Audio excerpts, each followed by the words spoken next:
All right. Well, thanks everybody for joining tonight. My name is Ben, and for those who haven't joined one of these before, I do the All in the Reflexes Substack, and on the screen I've got my QR code with the links where you can find me. But in that QR code too, I have a couple of different softwares that we can get some discounts to. There's the time trades package where we do some of the planetary tools.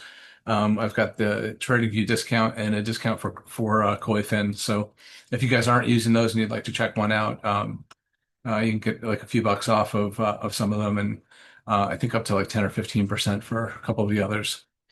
I like to throw in a quote when we get started, and we're headed into like kind of a dull period seasonally for us. So July is usually a pretty strong month. Even in some of the more challenging years, July tends to do pretty well. And then typically we start to slow things down. August is a little bit hit or miss, and then September is usually pretty bad for equities and crypto as well. So the best thing that we can do or for me anyways, and I think for a lot of people, the best thing that we can do is, hone in our watch list, get some research done. There'll be, a couple of tactical opportunities that we take advantage of, but we don't want to get stagnant during those dull months. We'll use them to stay productive. And I really like this Da Vinci quote for that. So, um, and then I won't dwell on the weight of evidence stuff very much. There's nothing changed from the article that we put out over the weekend. When I looked through it today, this Fisher-Coppock one is going to be really just stubborn. Probably won't flip fully bullish for like another month, 2 weeks to at least a month. And then the last one, the index momentum, if we get a bit of a slowdown at the end of the month or into August, this one might stay yellow and stubborn for a little bit. But overall, these do look bullish, and I'm bullish on the long-term outlook for 2025 and even beyond. A couple of interesting things that came out. So CPI, the core CPI is cooling. There's a lot of talk about, rate pressure with the administration and the Fed. I wouldn't read into it too much. I feel like there's an opportunity for the Fed to be scapegoated on some other things economically, because it really doesn't make sense to bring rates down if inflation is stubborn. So it's a really gradual decline in Hey, inflation, baby. and um, that's core inflation. But then when we have headline inflation and year over year, you've got like a little bit of an uptick here. So this is not the Fed's preferred measure of inflation. They use the CPE, but this tells us that we're probably not going to realistically see rates come down for a little while, which is bullish for equities. If things are more expensive, equities are more expensive. The the tariff news has been shaking the market around, but that really kind of ended a couple of weeks ago, and this comes from the macro micro website. But I thought this was interesting. We're seeing a lot less reaction from the market on tariff news, and we just have to see if that is because the market expects that tariffs will be delayed one more time, or if it truly doesn't care what's going to happen in August when some of them go live. And then um, as far as rotation and things that we're seeing, so tech it gets um, a lot of the press. And Bitcoin's doing really well, so we're hearing a lot about that. But this is from the Stage Analysis website, and this is sorted descending by the score that they give for what stage, the strength of an asset class as it's progressing through the stages. And this favors materials and industrial pretty heavily. You've got the communication sectors in here, and you've got tires and rubber have done as a sector done really well as a subsector for several months now. But these are things that will probably are a little bit underrated, and we'll probably start to see thematically do pretty well in August and maybe even into the cooler period in September. So we'll keep those on the radar a little bit. And so that's what I wanted to run through real quick before we get started. Let me share to switch my share, and we'll do grab the charts. So, looking at trend wise, really not much change from what we said over the weekend. The got a message real quick. So what we said over the weekend is equities are showing strength. We start to see commodities picking up a little bit. Bonds, treasuries are weak in the near term. The US dollar remains fairly weak, and gold has started to cool off. And this is, if we start to see commodities pick up with gold cooling off, that's probably going to be a trend that has some momentum behind it. And we've definitely seen, the metals sector do pretty well, and we'll see if expenses pick up on other commodities as it goes. Um, this chart looks really busy, but what it does is it looks at one asset class and versus in terms of relative strength against the asset class that it rotates away from.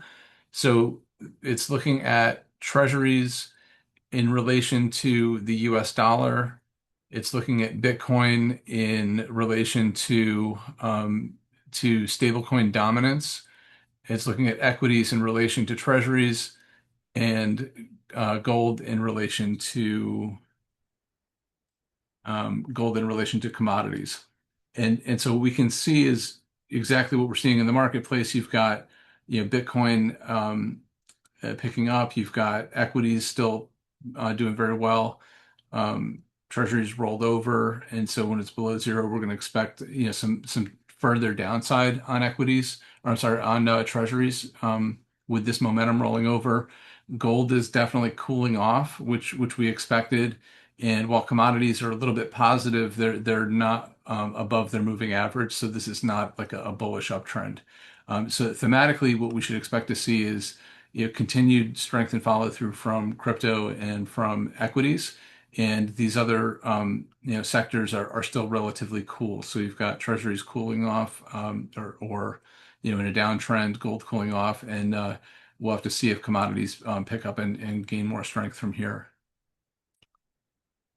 And then on taking a look at volatility with the VIX, um, it does this where the regression channel sometimes doesn't appear. Um, so VIX is interesting. We've got it flattening out. So while it's on it's got a descending regression channel, but it's in the upper half of its regression, and it's tightening up a little bit within the Keltner channel as we're seeing equities kind of cool the momentum and curve a little bit at the top. So we'll have to keep an eye on this. This week is options expiration for weekly and monthly on Friday. And the historical trend in July is for a rough week for the S&P and for the Nasdaq through options expiration. So we'll see if that trend holds and if volatility picks up with it. The volatility weighted put call ratio, this chart has a 30-minute chart on the right and then the daily chart on the left. And so the 30-minute, the daily chart looks really good. Where the Bollinger Band is tightening on the leading indicator for volatility weighted put call, and it's normal and bullish for the lagging version of the volatility weighted put call. And we're both above both of these trend lines. One's the follow line and the other one is Larry Williams' will trend. So we've got a nice bullish spread above those. It's maybe a little bit extended with so much separation between the two, but this is bullish.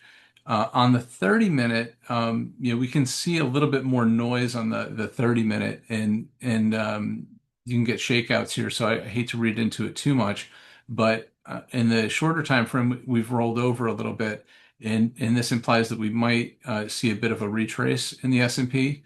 And the last time that we got the leading signal followed by the lagging signal and broke below both of these trend lines was right here where we put in this little bull flag or this kind of a high and tight flag really up in here. So it's not terribly concerning to see a bit of a rollover on a 30-minute time frame, and it could just mean an opportunity to buy a dip or that will consolidate sideways for a little bit.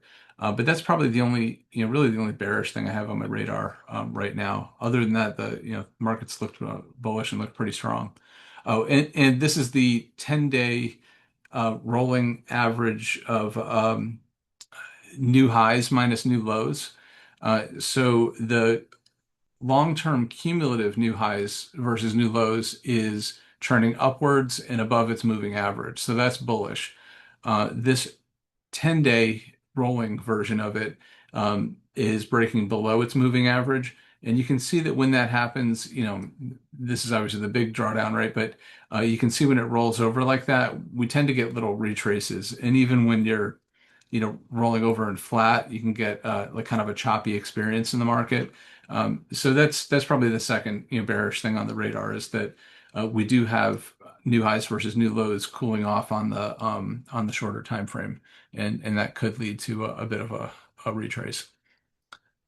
Um, One last one before we get into individual charts and opportunities. This is the perspective of USDT dominance, so stablecoin dominance and Bitcoin. And what we can see with this chart is we've got I anchor the purple volume weighted average back to the first time that we saw so the stablecoins were or USDT stablecoin was released in 2015, but the first time that we saw stablecoins make a move in conjunction with a meaningful move in conjunction with a local high for Bitcoin was about 2016. So I anchor it to the gap up before that experience.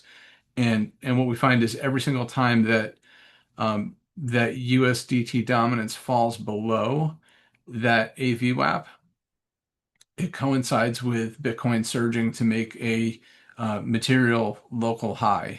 And then once you get that USDT dominance back above the AVWAP, it confirms that we've seen that high, and then Bitcoin goes into a consolidation, sometimes months and then sometimes years, right? And so, when we had the 2021 run in Bitcoin, it broke below that AVWAP for an extended period and put in all of its local highs, in between breaks above and below that purple AVWAP. Then again in late 21 in the fall when we had the cycle high, and then we get all the way up to 2024, and this is when we put in the high in March, and then recently again in December 24, and now we've just wicked below it for the first time this year, right? Or for the first time since like January of this year. So we want to see if USDT dominance comes back below this AVWAP again, and that'll tell us that Bitcoin's surging and continuing on to make another meaningful local high. Once we see that happen and it breaks back above that AVWAP, that's probably going to be the conclusion of the move. So this is one of the more important things that I look at. It's not something that we see, a ton of people reporting on, but this is the signal for us for the materiality and conclusion of a large move for Bitcoin. Um, so with that, let's open it up and look at some chart requests. What do you guys have on your radar that we should take a peek at?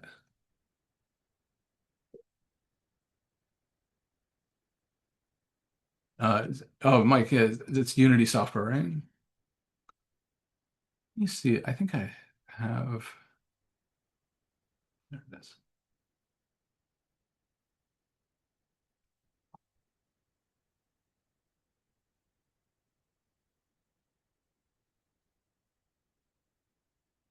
I'm like missing a chart.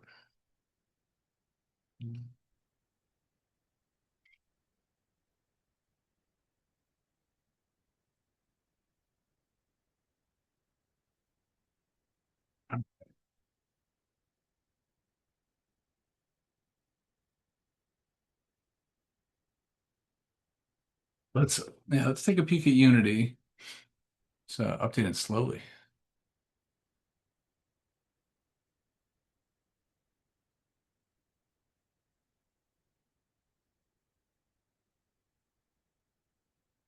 So this one's in that really big consolidation. Let's grab an A view up from IPO. So when we don't have a lot of history on this one on a stock, I like to see the A view up from IPO normally, but in newer stocks, these are stocks without a lot of tenure. These can be a really strong draw for price. So as Unity breaks out of this multi-year base, it's going to challenge the AVWAP from the prior high. Let's hide this for now. And then it's probably going to get hung up at the AVWAP from IPO. Once it's back above those, it should operate as if it's in price discovery. Let's see if we can get some insight from volume. Yeah, so it's putting in a lot of volume at this price level. So I'm going to say once you're above this AV web, once we get this thing above like 45, it's going to get really interesting. It could probably move quickly. Like I would say, I have no idea how what the analysts might be thinking about this one. Yeah, so they don't really have much of an outlook for it. So yeah, I would say we should expect challenges between 34 and 41. Once we clear those areas, maybe get back above like up to 45 in a retest. Like maybe something like, you know, maybe we'll see something like a bump into that level, back down, bump into the AVUF from IPO, back down, break above, retest, and then you probably get your explosive movement and maybe up into the a test of the 618 is what I would target. It's probably between the 50 and the 618. But I like this. So on balance volume has been positive and and increasing. So even though price is relatively flat, the accumulation is very constructive, and you've had just some movements into the bullish RSI, which are the areas where you've got the green background, that fail relatively quickly. But this one's, I don't know, you've almost got like a basing pattern in the RSI here where you can kind of see where it's like it's made this accumulation area right here. So like another way to look at these like is like a rectangle. So you're putting in this like accumulation base, and a forecast for breaking out of something like this would be, the height of the base,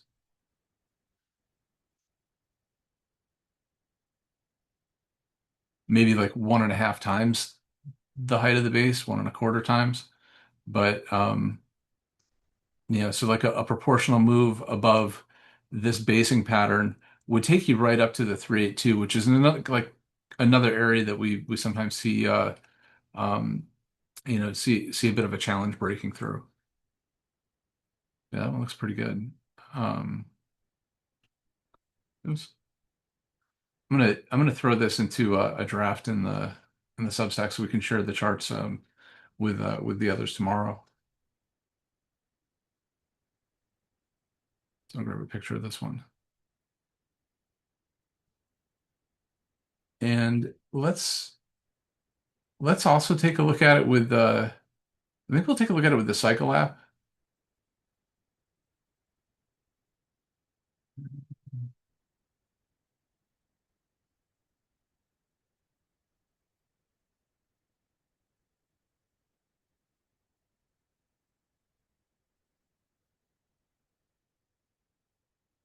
The Cycle app's a little bit slow, but um,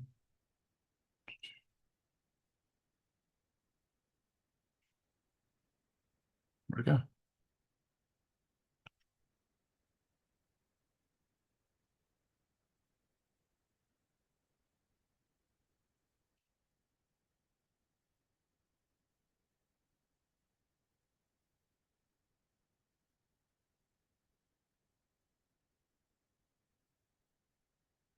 Let's see if there's a clear cycle that we can identify.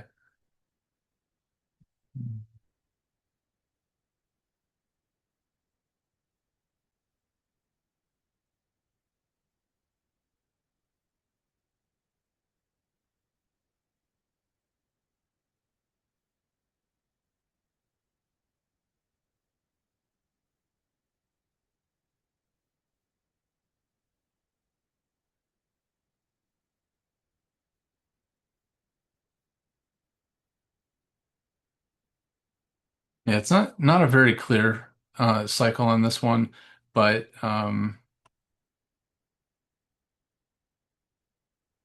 yeah, potentially coming out of like a troughing area. So if it were to see a material peak and roll over, we might expect that in like the October timeframe or later this fall. Sometimes the price has a tendency to like overshoot the cycle.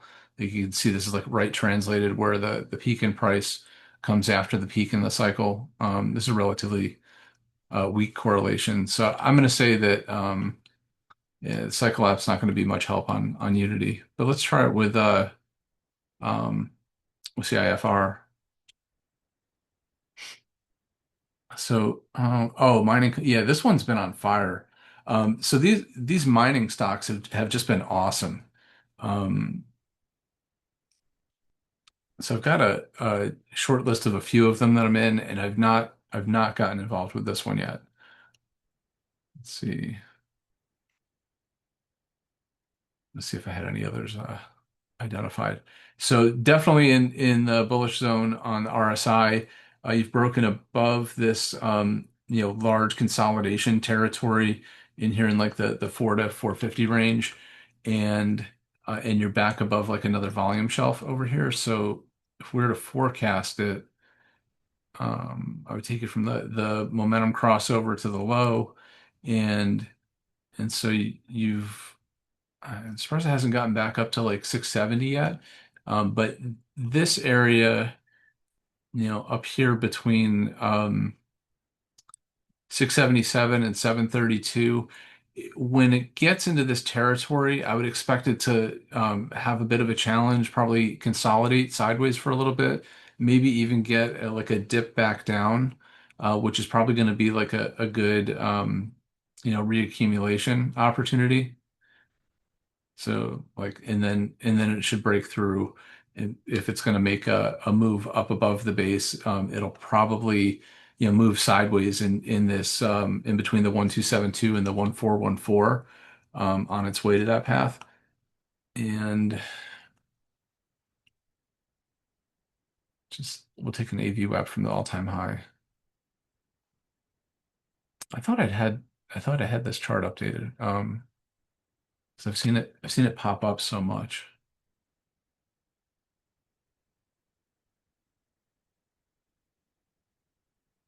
So the other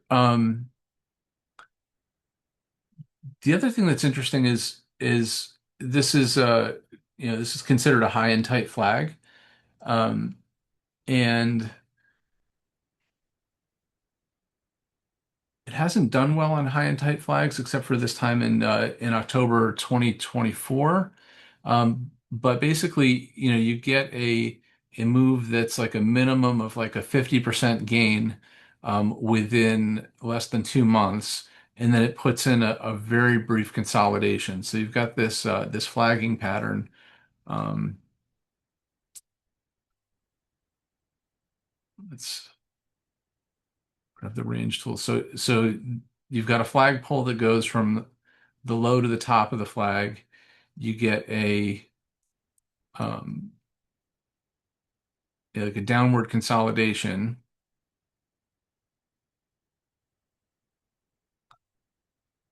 and then you break above the flag, and you usually have like a proportional, a move that's proportionate to the height of the pole, the flag pole, when you break out of it. And you see we like came very close to that in 2024. So what happens psychologically in the marketplace is this thing is run so hot and then it starts to cool off. And this is like a hesitation area for the participants in the market. You're holding it and you don't want to sell it because it's done really well. but nobody wants to buy it either because it's run so hot. It'll do that for anywhere from like 5 days to like as much as like a couple months. But usually these flags, I look for them to be pretty short. And then it has like another explosive movement.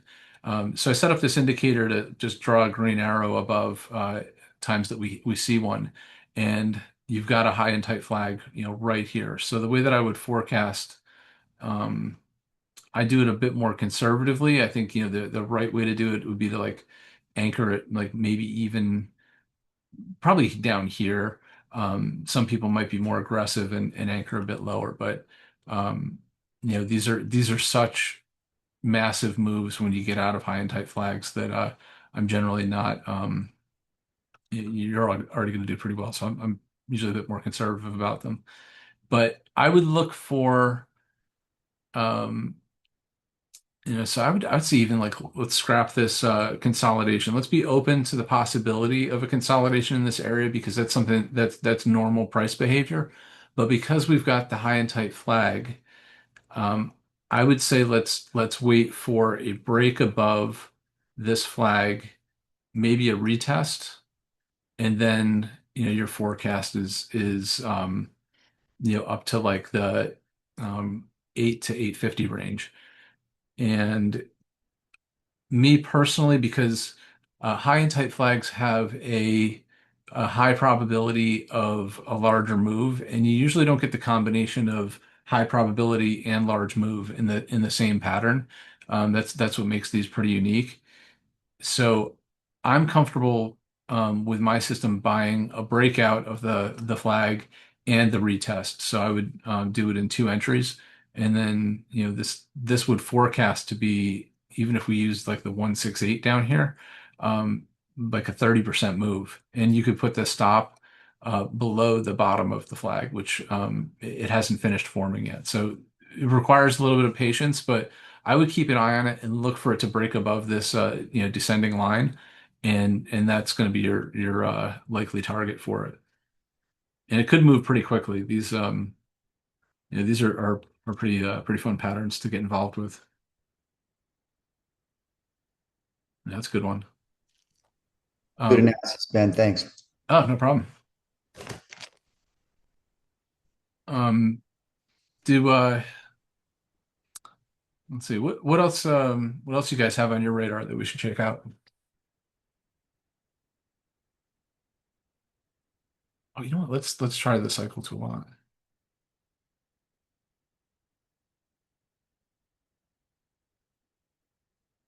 Yeah, we've got some good stability scores on the cycle app.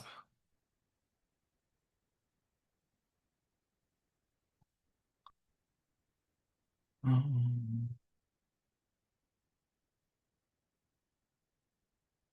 yeah, I like that. So the correlation's about 60, and the most important thing is that the cycle app doesn't forecast magnitude of the move. The best thing that we could do, or, the most helpful information that we get from it is identifying potential turning points. And so it suggests that we're at a turning point. You can see sometimes like 2024 when we got that flag. When did we see that flag? It was late 2024.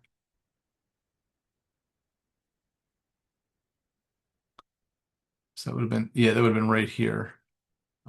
So, that happened like right in the middle um, of a movement in the cycle. In this case, a brief flag, this could suggest that it could last until like maybe the early to middle part of August, and then we pick back up, we see a pivot and then we head back higher. Um, but yes, I would say that the cycle app confirms what we would expect to see coming out of the high and tight flag.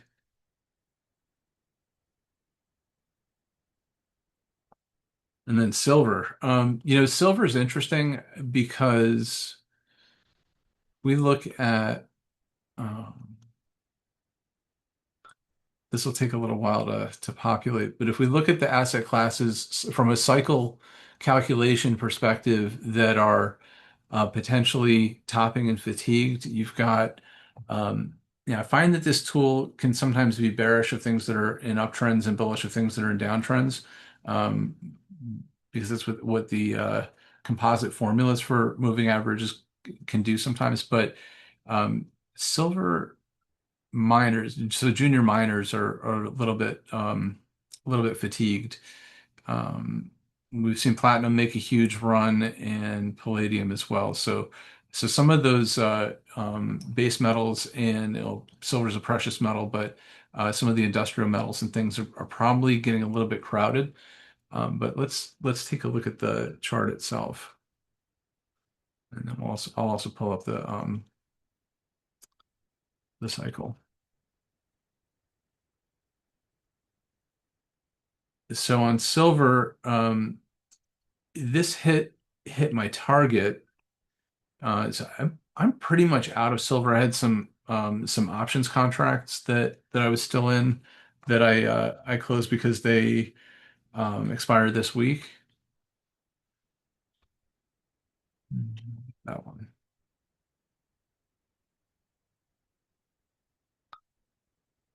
So yeah, with silver, we've hit the target.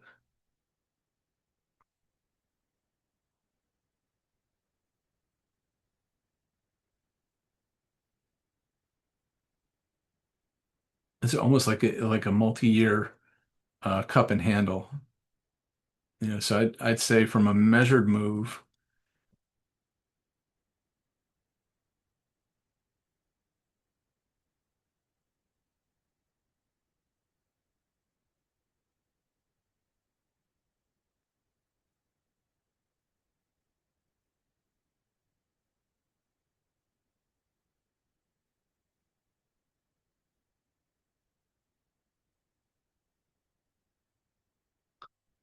from a measured move, this thing could, if if the metals stay really hot, this thing could get really crazy. I just, I have a hard time with it once it's moved that much.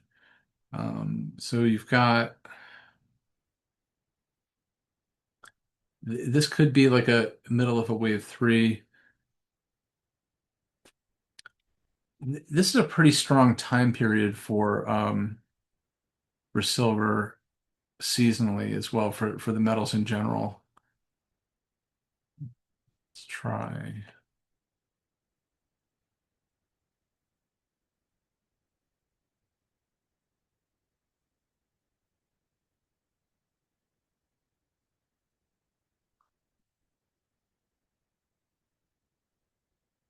So I would say, you've really we've really cleared an important base here.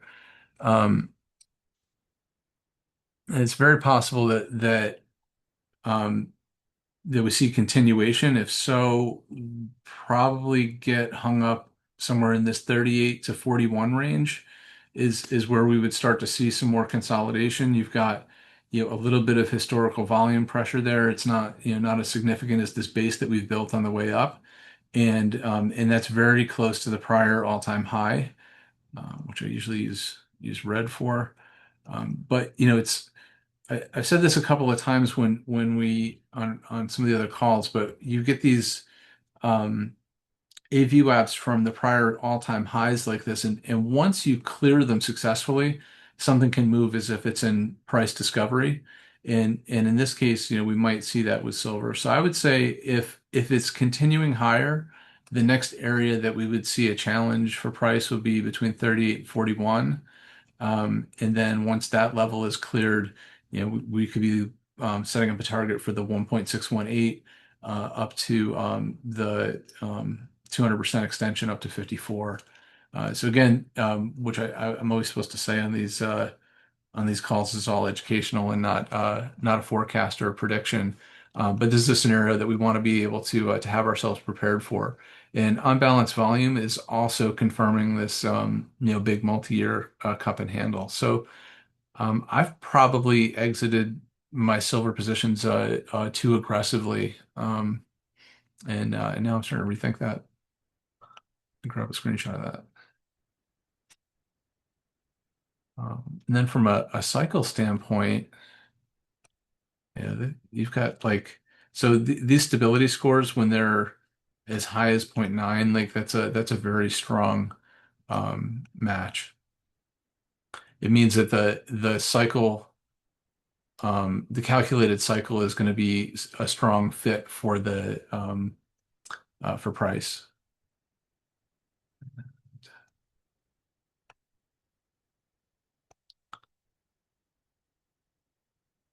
So you've got like an RSI, a cycle RSI breakout and retest.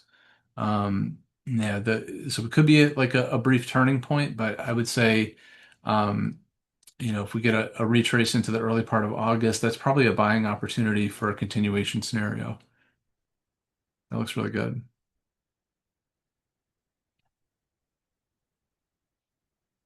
I'm thinking about like some of the other metals that I'm in right now. Mhm.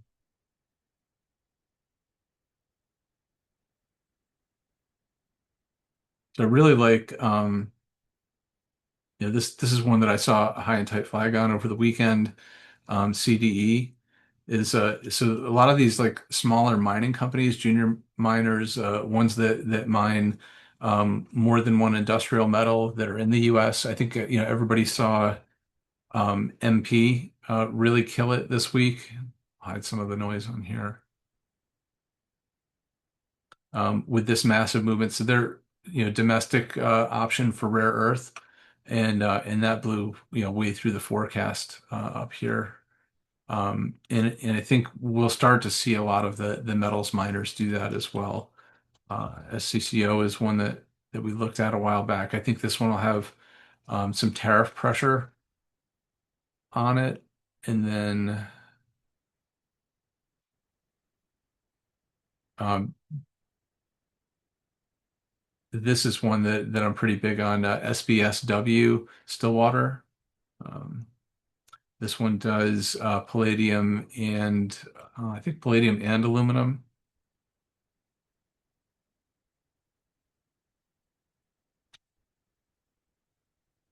But yeah, so I would, for me personally, because of how strong the strongly the market is responding to the metals, I'm trying to keep myself pretty well rounded on smaller miners that have a lot of room left, and as well as the underlying commodity. Um, EXK is this chart's messy. EXK is a silver mining company, and I don't know that this wave structure is going to turn out to be accurate. But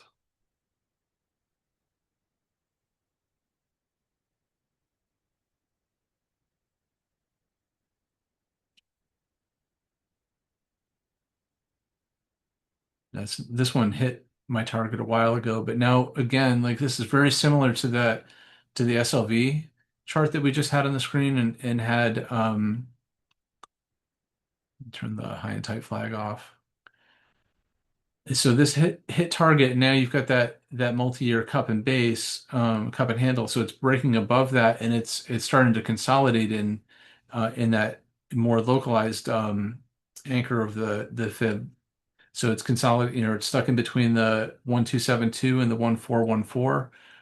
A measured move above this. So when we get above this with like a little retest, you could be looking at like all the way up to 9. And so that's a really large move, and that's with a minor. And so if we were to get involved with that, say at a break above and retest of like 580 and maybe play it up to the 2618 up to like nearly $8. That's a 35% move and a 2-to-1 risk reward. If we wanted to try to get the full measured range, that's better than 3-to-1. If we take a look back at silver, these are loading a bit slow. If we were to take a look back at silver,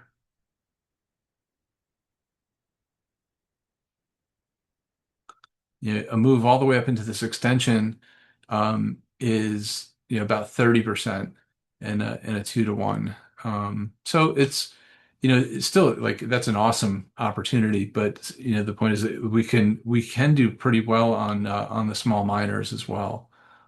Um, so I would my preference is to stay exposed to a combination of them. And the nice thing with like an EXK is you can do this with options pretty cost effectively. Like you could do um, look for one that's maybe like a few months out, a price range that is 25% where the premium is like 25% of the range, and look for that to coincide with a strong seasonal month. Um, yeah, that was. Oh, which mining company did I look at? When I refer to MP, that was so there's CDE, uh, core mining. I think that's how you pronounce it. Um, and then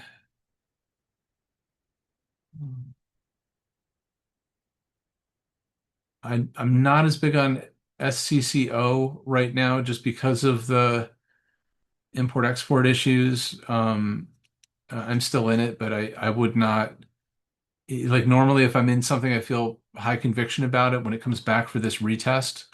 I would add to the position. In this case, I'm not. I'm going to hold and follow the rules of the stop. But SBSW, I feel pretty strongly about this. I think this is a really nice opportunity. I've added to this position a little bit recently as well. So yeah, these are my forecasts. But if things, let's see, I would say if working with it from here. I would move that stop up to like about like 577 maybe. If I were doing it as like a new position, just because I like that risk reward a little bit more. I entered it with at the time that I joined, the trend would have been um, the lower low that I would have had to target would have been back down here at like $4. So that I had to give myself a lot of room on a stop to make it consider it to be a feasible move.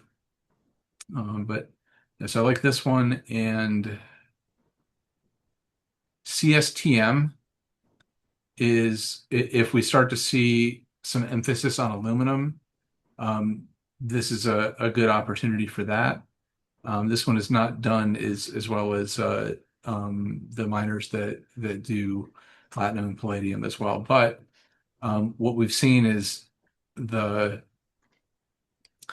when we've had I think this is a weekly, when we've had a weekly crossover of on balance volume from below its moving average to a breakout above in conjunction with a bullish breakout on the RSI.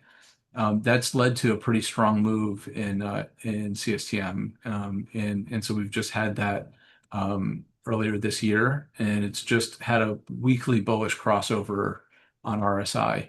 So I feel really good about this one, even and especially I guess because um, we haven't seen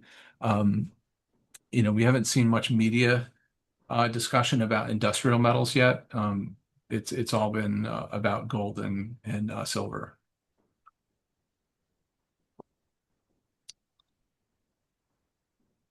Yeah, I was in MP. I wish I could say that I was still in it. I was not expecting to see as large of a move as we did this week.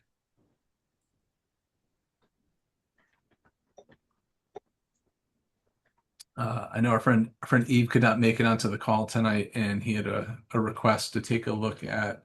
Well, actually, I'm going to grab this one and put it into the.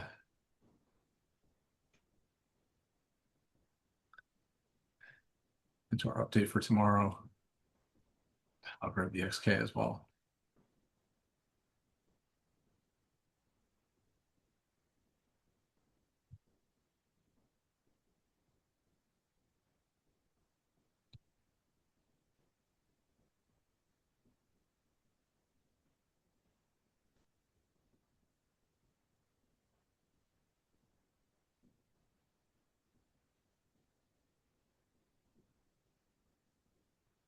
So Eve wanted to take a look at Sentinel-1.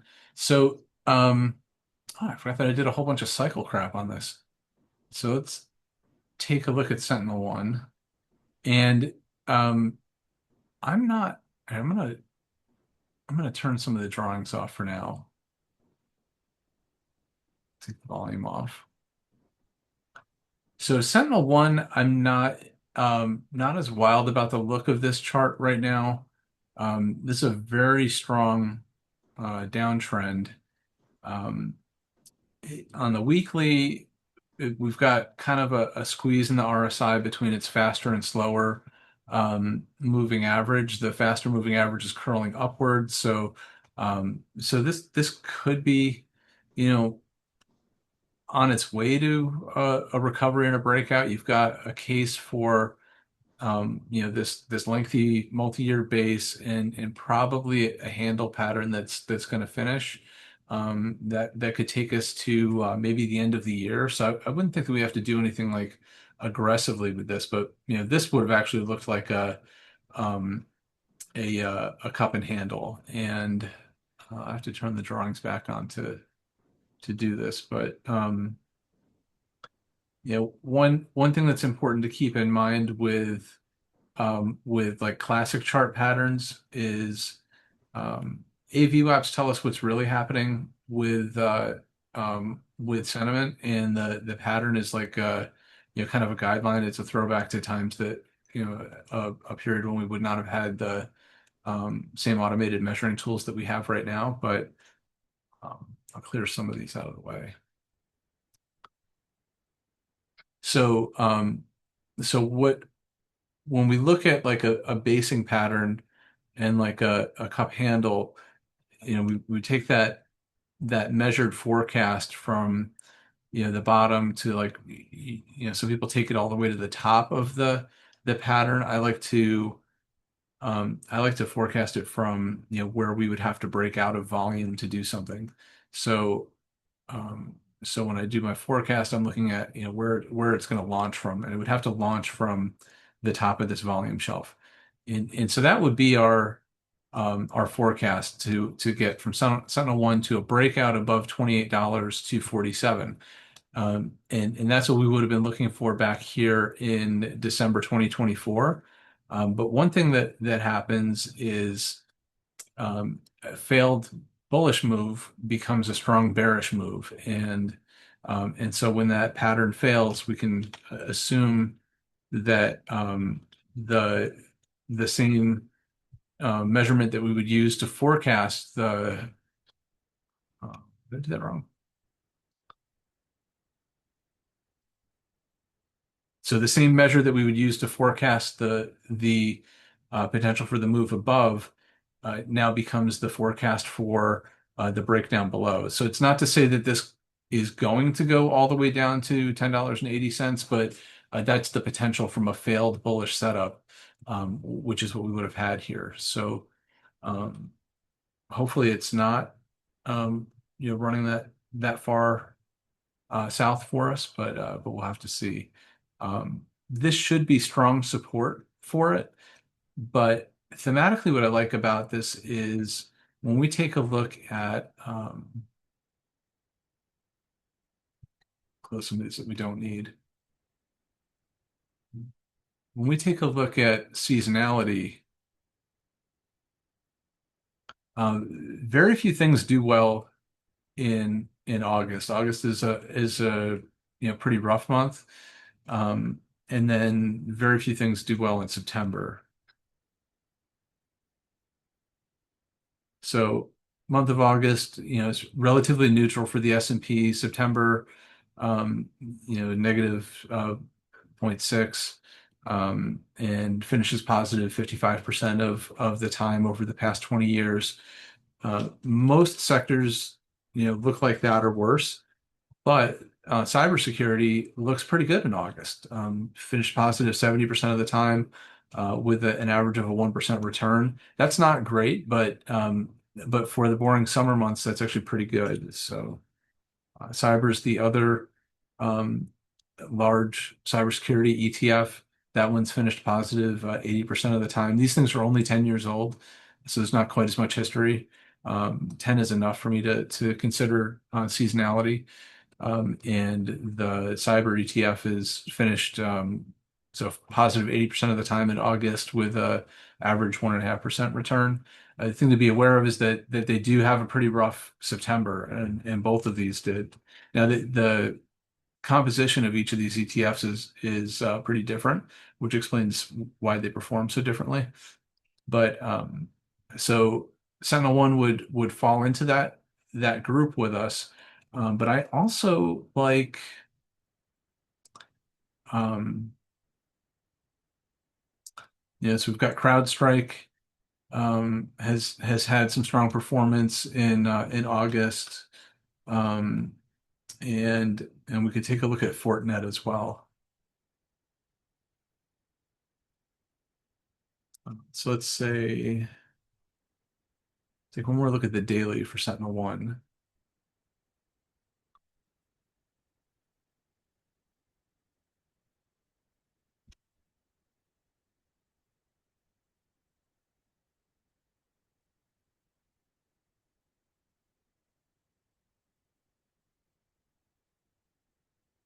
The Sentinel One, if it is going to if it's going to do something for us, I would say, we need to see it break. I'd have to see it get like above $19 and like 70 cents to feel comfortable with it. And that would be a move above, take us back above the 0.382 of the retrace from this downtrend. And that's normally a pretty good sign that we're in a state of recovery. But we get back above that territory, um, and that's also going to coincide with, um, you know, if we could get back above 19, that's also starting to line up with where the anchored VWAP from the November 2024 high is lining up. And when you get these AVWAPs lining up with a key fib level, you've got multiple market participants that pay attention at those types of levels. So you'd probably be looking at like, a break above it. It's actually realistically, it's going to run into resistance when it gets there, and then probably do something like this.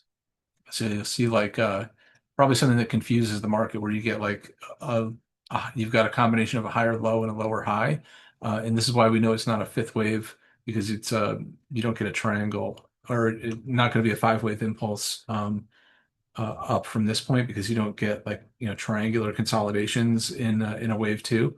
But we'll probably get this like kind of zigzag, triangular consolidation, and then a break above to retest the AV WAP from the all-time high.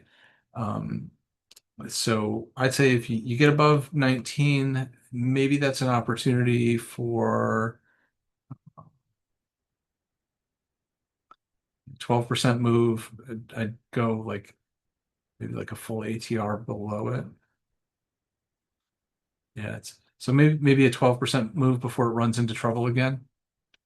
But I think we still have some really good opportunities in cybersecurity. So if we look at that hack ETF, no, sorry about that. I should snooze my alarms when I do a call.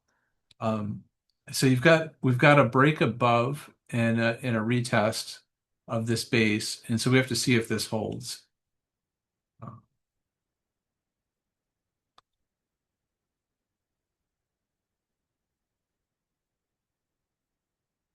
And again, this is like right where we expect to see trouble is in this 272 to 1414 area. We've come down to retest it again. And I'd say as long as as long as it doesn't violate this area, we could see the hack ETF come back up to challenge 88 to potentially 95. But I would rather look at more specific names in cybersecurity. I think we can pick some winners that'll have better return for us. Like Fortinet's, pretty strong company. This has been like a sideways consolidation. This is like pretty tight um, consolidation right here. We could make a case for this being a lengthy rectangle. And with rectangles, the wider the base, the higher the space. So, um, that's telling us we've got maybe a opportunity for a $30 move once we get above this area. So Fortinet looks good, and we've had all of this positive accumulation and on balance volume. It trailed off a little bit in this consolidation, and it looks like we're starting to break above it, but it's not showing us a lot of conviction yet. Let's take a look at the MACD. Yeah, this is relatively weak right now. So if we're going to see Fortinet do something, um,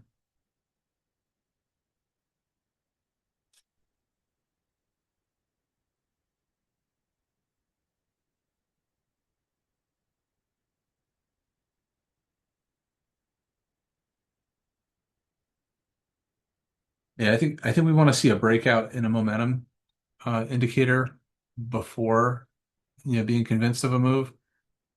Maybe like maybe the opportunity here is to wait for it to break above and retest even like the 117 level. Like if it breaks right through there, that tells us we could be headed up to like 131. But that's a trend following. Yeah, I would say yeah, Travis, I would target 130, 130, 131. Let's see what a long would look like from there. So that's a 12% move, and it would have to stay above 113. So um you could do a break above the 1.414 with profit taking into the 200% extension and a stop like just below the 1272.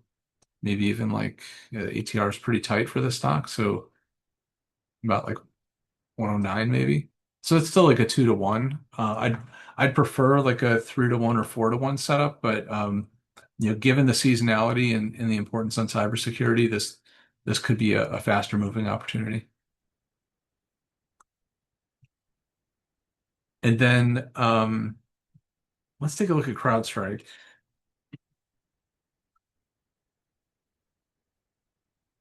So I had a bunch of levels drawn on CrowdStrike from an earlier exercise. Um,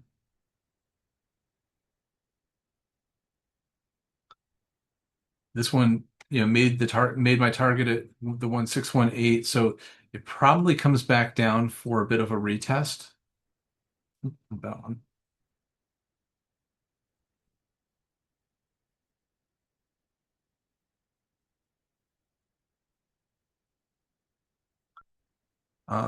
So that for now. So CrowdStrike's come back down and dipped below the 382,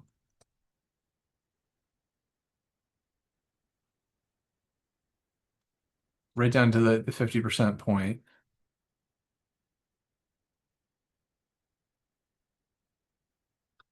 I would say, we have to be careful that this one's not, you've got a pretty clear 5 wave up. So this is definitely,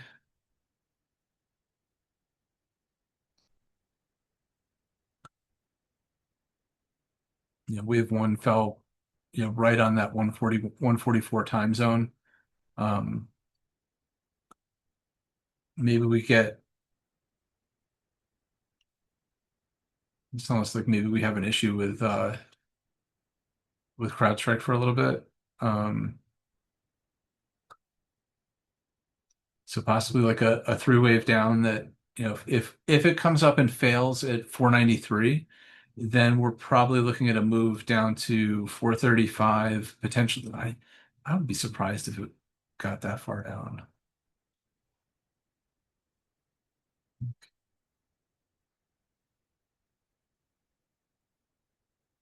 Yeah, so your AVWAP from the prior low, from the April low, would call for it started to trend towards like the 618. So maybe we get a bit of a sideways consolidation, a failure up into 493, move down to 450, and then we're back up to challenge 535 and start to put in a new high. But I'd say this one probably has a bit of a challenge, and I would look at a move down to 450 as a buying opportunity. This is one that I'm personally in for the long haul. But yeah, a retest of this green AVWAP from the April low is starting to line up with the 618. And like I said, when you've got an AVWAP lining up with a key fib level, those tend to be pretty magnetic.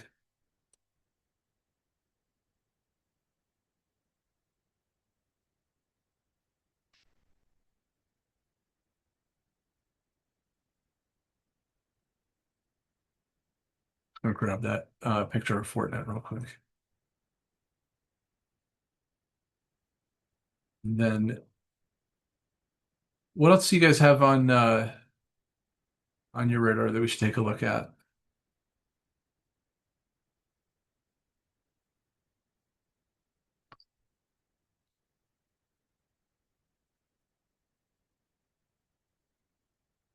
Did I hear Bitcoin? Yeah. All right. Let's take a look at Bitcoin. Do the index. So I drew this a long time ago. The fractal. I know a ton of people have tried the Bitcoin fractal, but so when it comes to Bitcoin, I like the lengthy moving average for Bitcoin. Um,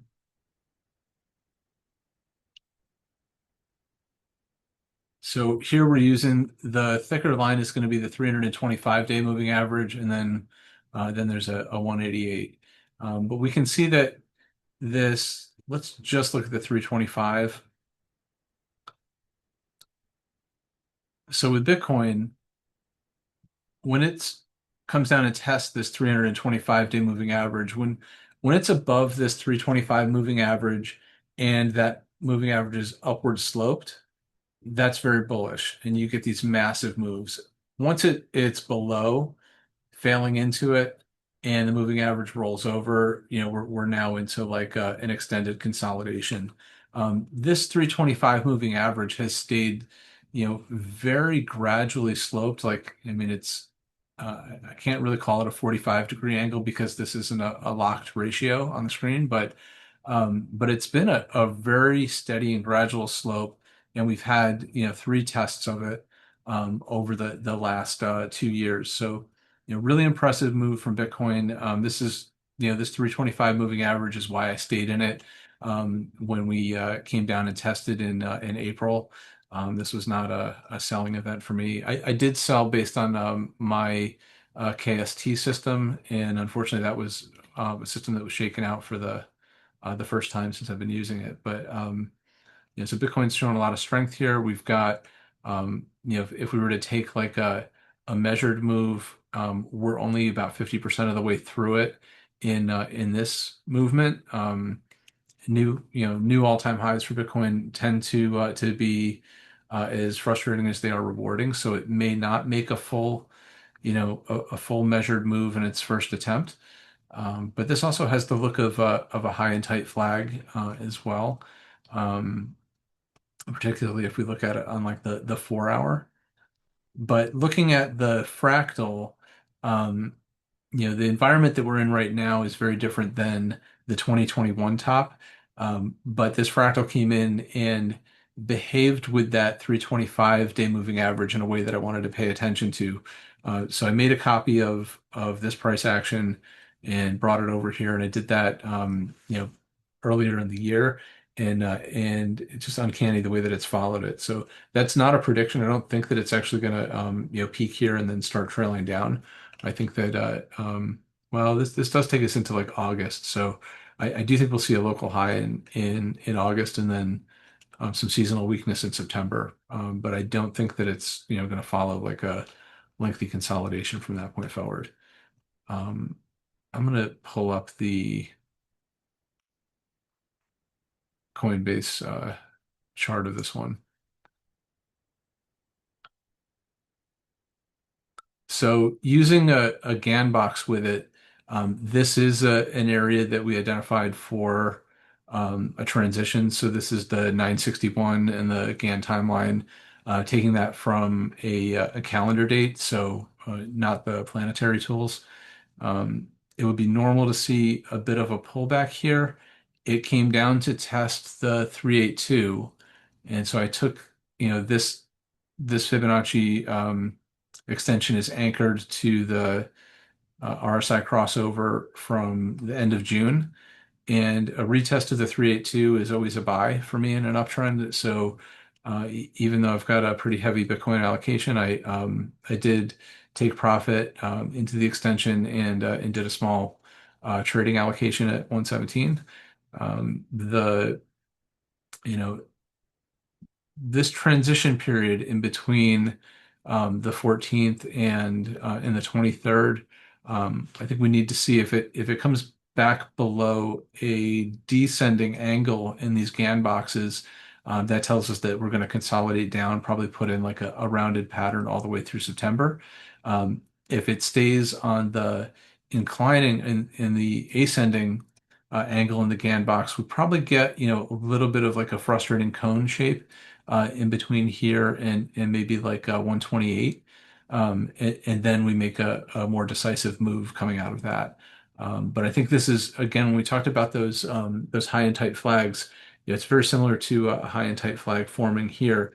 And that's an area where not many people want to sell and not many people want to buy. And it creates a tension that can be very explosive when it resolves. And I think, let me grab the planetary tool real quick. So we've got, um, so this past week, Monday, Saturn went into retrograde. This tool uses Earth Saturn Synodic. So this is the calendar of Earth and Saturn being at the same, being in alignment, and a calendar until they return to alignment. And then we've got another one that uses the Earth Uranus Synodic as well. And that's the purple lines. So the wick high on the 14th is like a shooting star. Um, we've got this long upper shadow, and it comes up and it fails right where those two planetary lines have an intersection. Then it falls back down, and it's within the next area in this matrix of planetary lines. So this tells me that we're probably going to consolidate into this region, since it did not venture and remain above the combination of each of these planetary lines, which is okay. It's all right to consolidate in. It'll frustrate a lot of the participants. That would take us into like the end of this month, and then we likely start to see it, climb higher or make a more decisive move after that point. So I'm open to it being more of a consolidating pattern, and that would fall in line with what we've seen with Bitcoin, making a high, forming a frustrating flag, and breaking out of that. Looking at it from um, the so Venus went into like an interval two in on at the beginning of June, and anchoring. So Bitcoin has a tends to be really responsive to the Mercury configured tools in this package, and so using those at the area where Venus goes into interval two, this GAN fan has called the support and resistance areas throughout this move. We didn't make it all the way up to this one, and the square of nine timeline has aligned pretty closely to key pivot points as well. including this one. Um, so if a flag, if we're retesting and breaking above a flag, then um, we're probably venturing, back up into this upper territory. The Coppock curve on the bottom is a strong momentum indicator, and this is showing a lot of strength right now. And this is on the 4 hour chart. So I'd like to see how it behaves coming out of this consolidation. If it gets back below like 114, then we're probably headed, back down to like the 110 area, maybe even a little bit lower. If 114 holds and it gets back above this ascending line, then we're probably looking at a much stronger move higher.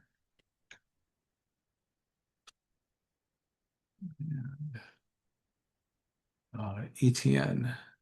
Yeah, let's take a look at ETN.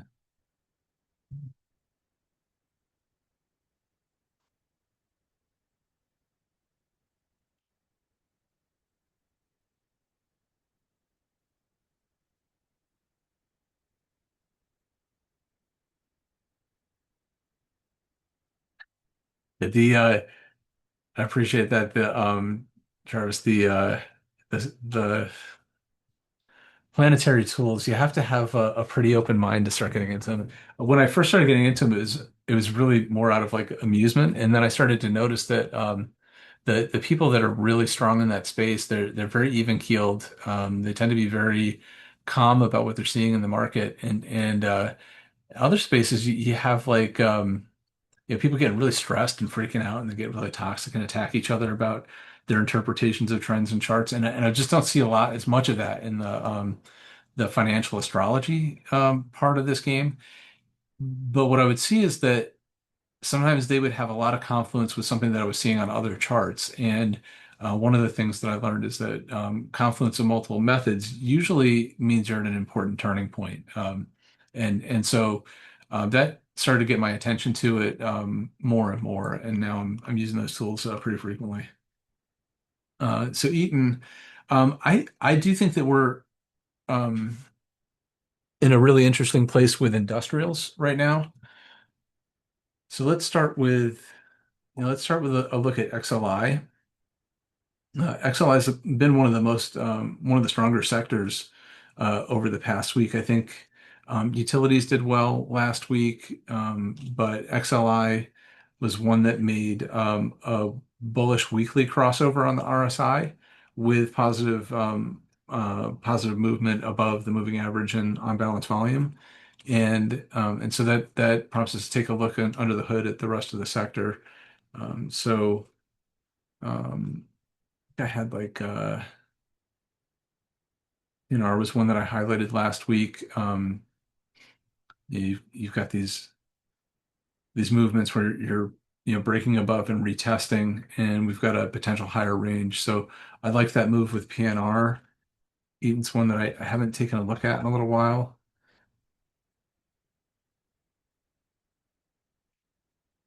So you've got a potential for like a triple top breakout here, and let's try. So if we look at the point and figure chart,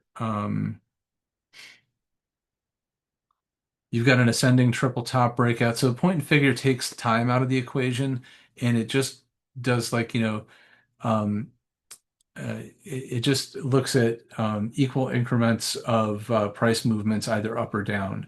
And so when you break above your last series of descending movements, you're now in an uptrend.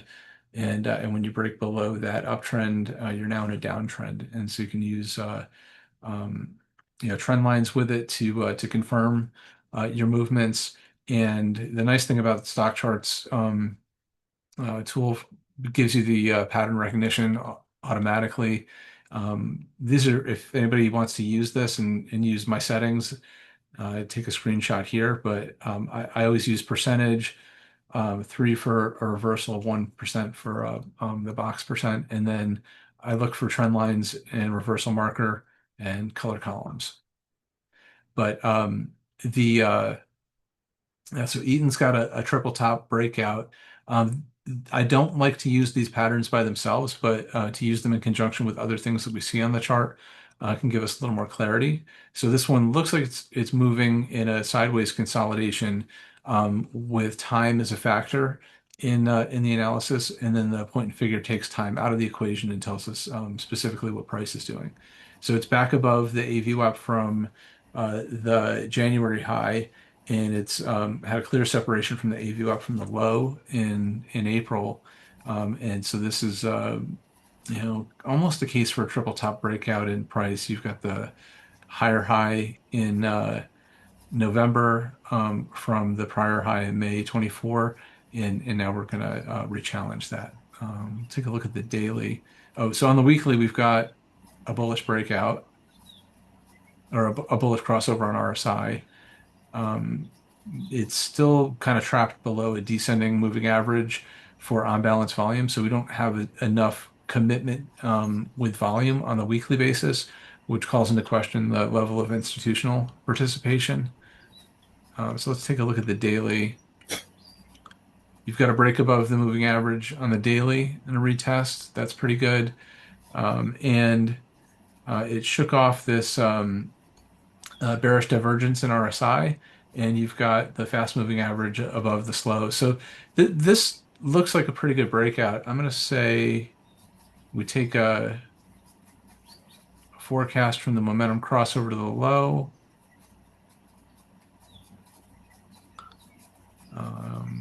You probably run into a little bit of a challenge in this 384 to 400 area, which lines up with the 1618 of the prior move.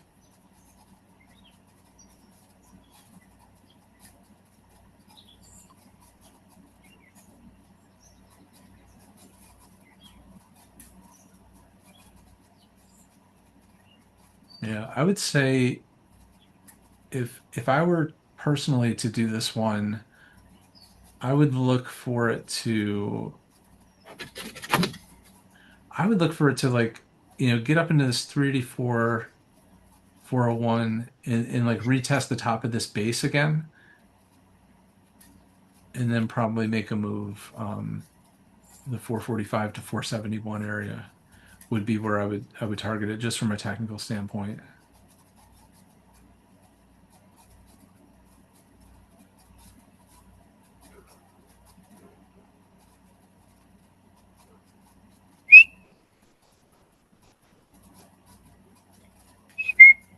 Yeah, so that's probably that's probably the most bullish scenario that I could see for this one right now. Seasonally, let's see how it does this time of year. Um, August is like hit or miss for it, but it actually does okay in September and October,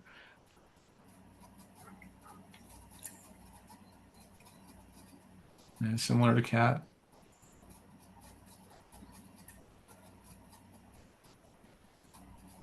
So if we were to play it that way, like with a break above the 1414 into this region, that's like um, with support below, that's still a 2 to 1 for like a maybe a 12 to 15% opportunity.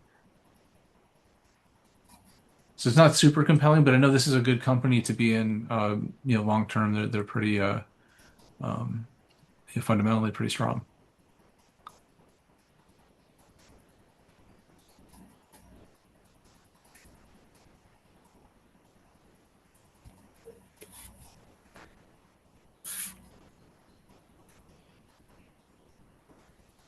Just gonna grab an image of that one.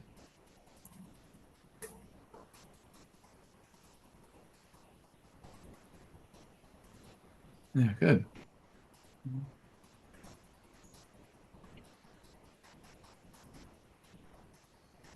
Yeah, Mike, with those triple tops, I know those can be exhaustive patterns.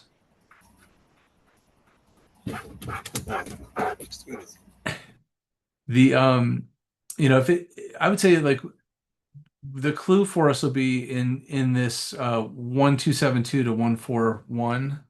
1414, right? Like this is where trends get stuck in a consolidation, like where uptrends get stuck, and we need to see them break above the 1414 to confirm continuation. Um, so it's like it's tempting to get in lower because that's your higher, return, but it's your lower probability. So if we wait for a break above 400, then I think we've got a higher probability move with a really clear space to set a stop. That's just my own comfort level, but I agree this looks like a very toppy consolidative structure on the OBV, and I'd like to see a little bit more conviction and volume, especially on like the weekly level.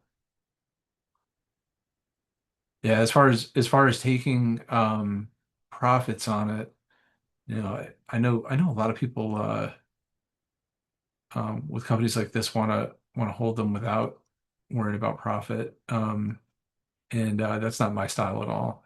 I would say if you're worried about if it was my position and I was worried about protecting profit, um, I would probably look at an anchored VWAP down here at the May 9th. We've got this gap up in price. And so that gap is starting to hit the 50% extension.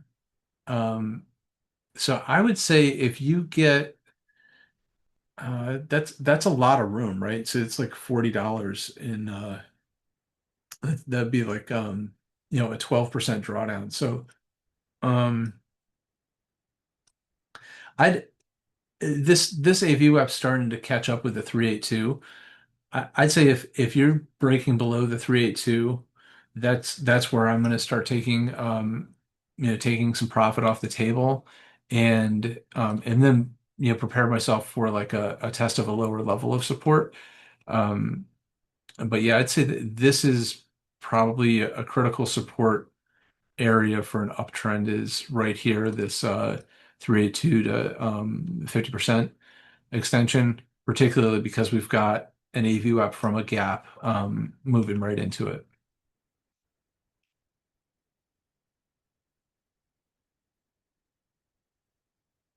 Yeah. But like I said, if it gets above this 272,414, it'll look pretty good.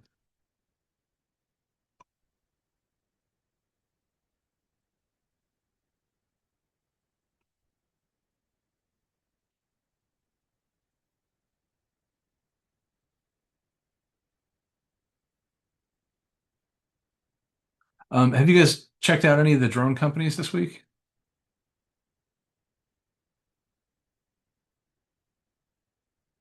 The drone and aviation stuff has been wild. I know the All-Star Charts guys were talking about it this morning, but it's been a lot of this caught my eye when we saw that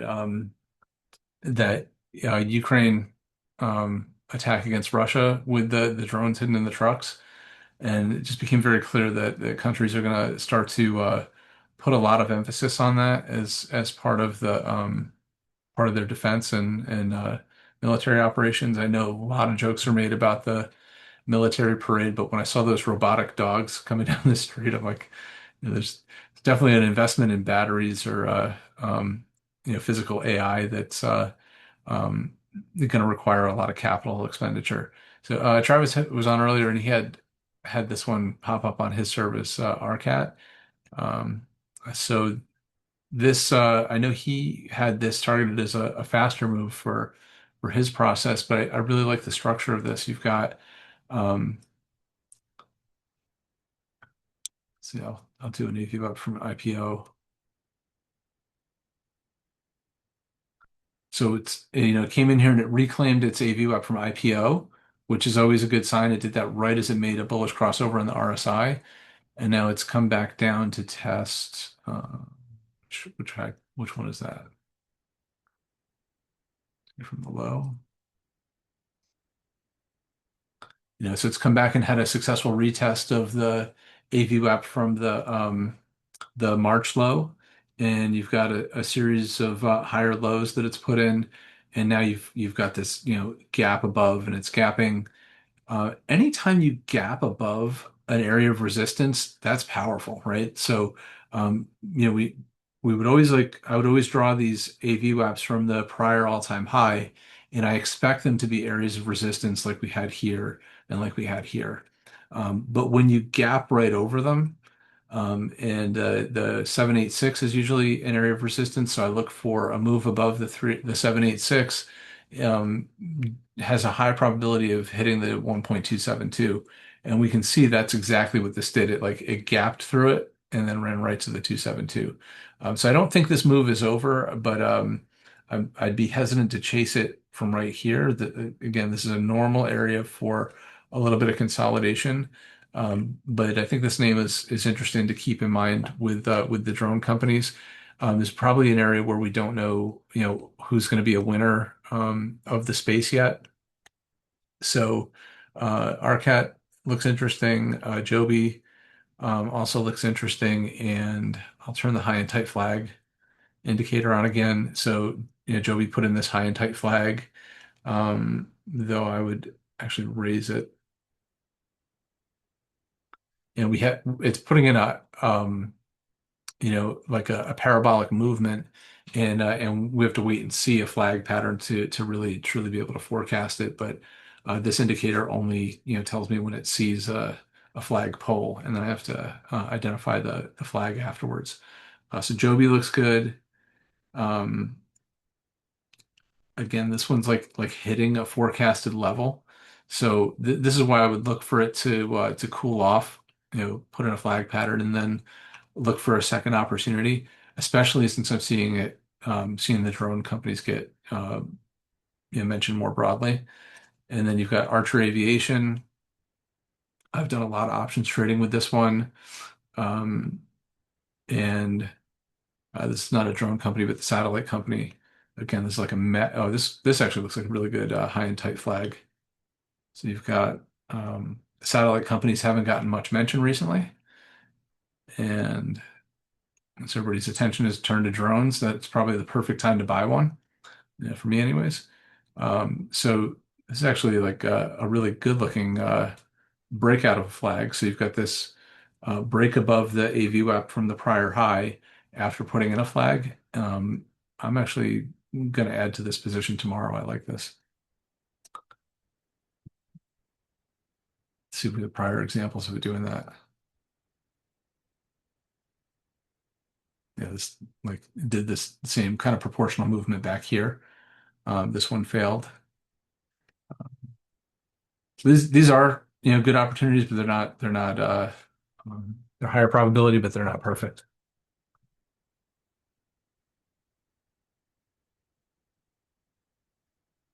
And let's see if we have anything else that's looks really interesting. VMC Vulcan Metals. I had a series of trades on it earlier.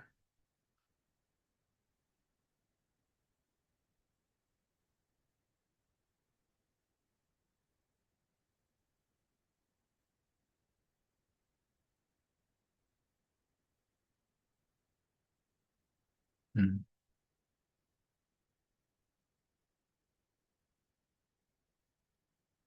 Yeah, I had this one on the list. It came up on a technical signal, but I'm not sure which one at this point.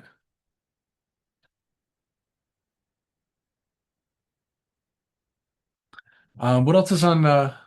Anybody else have one that we want to take a look at?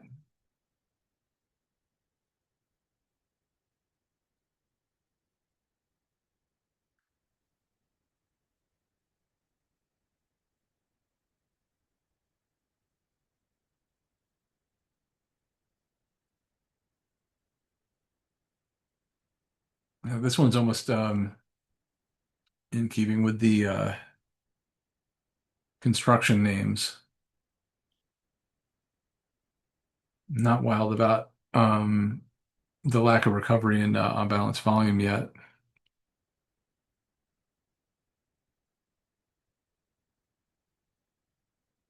but it's gotten back above the 382 and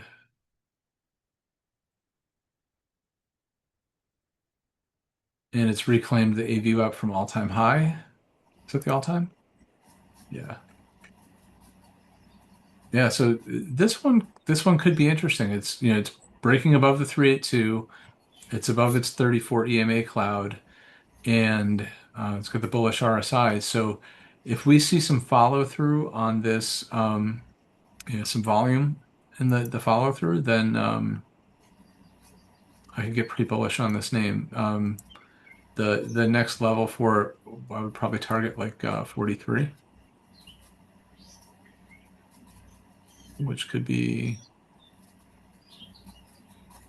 I would look for a volume breakout though. And so the nice thing with gaps is if this was a name that somebody wanted to stay in, you could put a stop right at the bottom of the gap and then a buy in the middle of the gap. So you can give yourself some leverage with or some leeway with your stop on a gap. That looks like again we would want to see volume to confirm that there's really an opportunity here.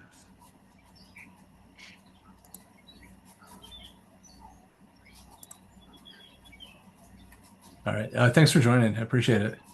Um, is um, Still got a few of us. Are there any others that you guys have on your watch list that we should take a peek at?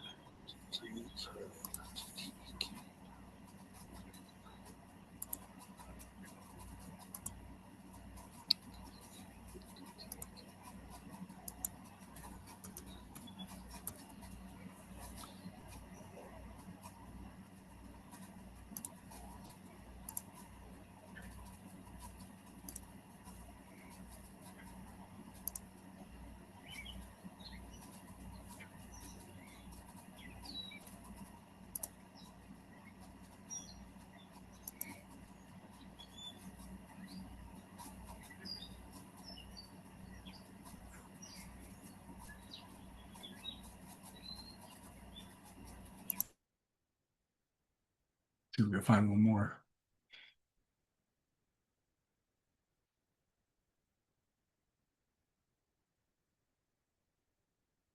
So we've got a bunch of the insurance companies that report this week,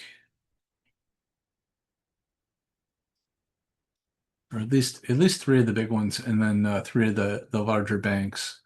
So if we take a look at Progressive with the cycle analyzer,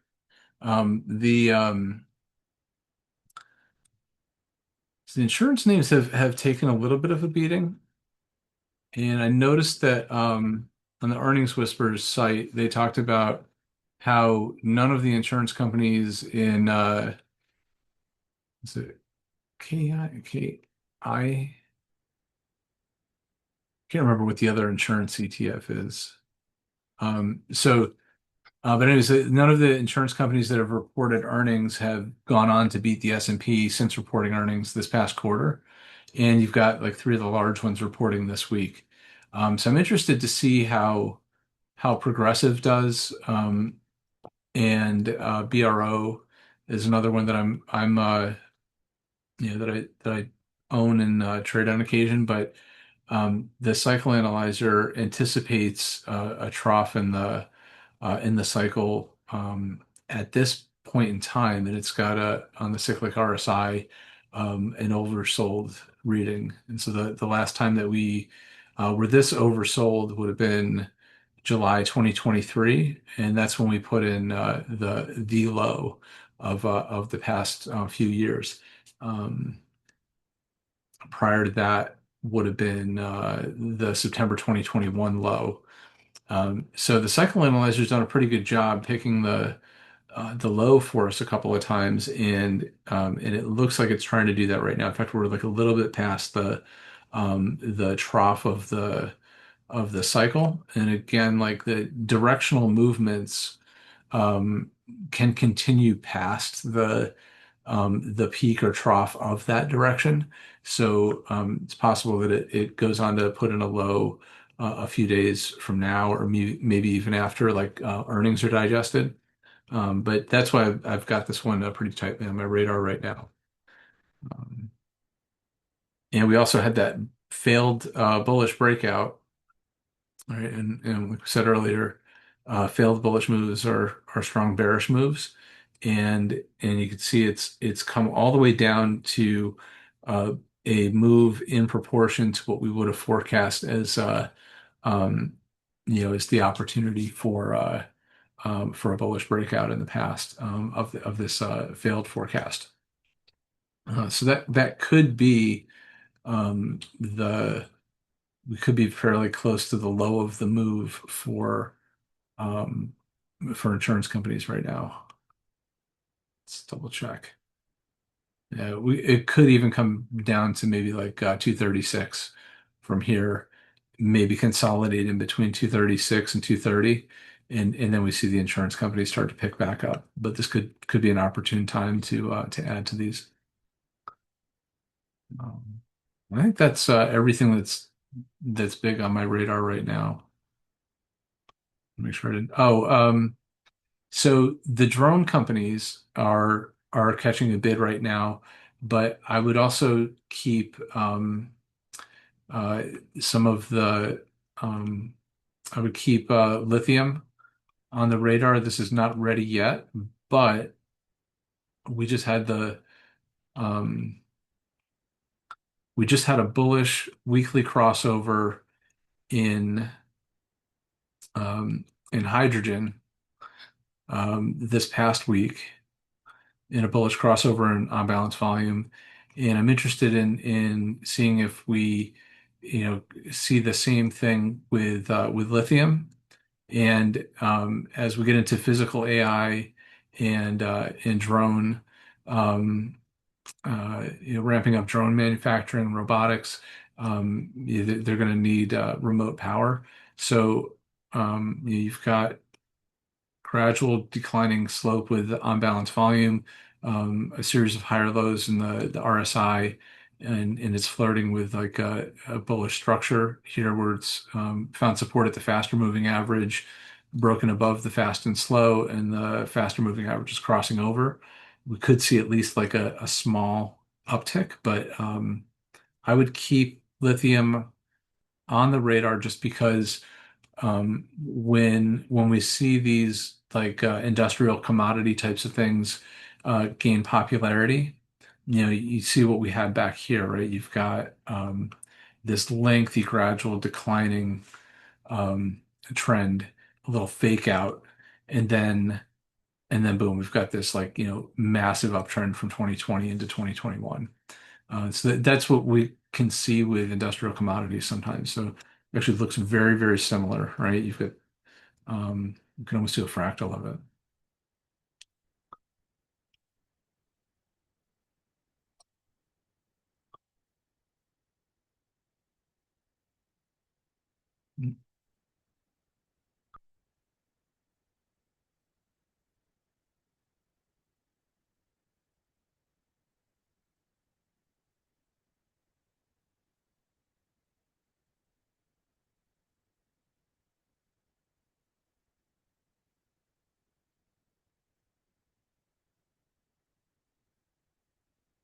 Yeah, maybe not. But if we do have I don't know if a fractal is really the way to go with it, but we do have, anyways, just like a similar declining structure. We'll probably get a fake out and a retest. Um, yeah, very similar to what we saw here. You've got it comes up, fails into the AV up from the prior high, back down, and then breaks through it. So I'd be looking for it to do something similar here. And we could be months away from it though. So this is, really early for us to um, start giving it much thought, but maybe like a failure into the 132, then into the AV WAP, break above, and then take off. So something like that. But yeah, just for the radar. But I think that's it for tonight. And really appreciate you guys joining and great questions, great ideas. I'll get the recording up tomorrow, but if you guys have a follow-up that we want to take a look at, or any questions afterwards, feel free to reach out, and we'll do the next one in another week or two, and unless we see something really crazy happen in the markets. But yeah, thanks again, and have a great night, guys.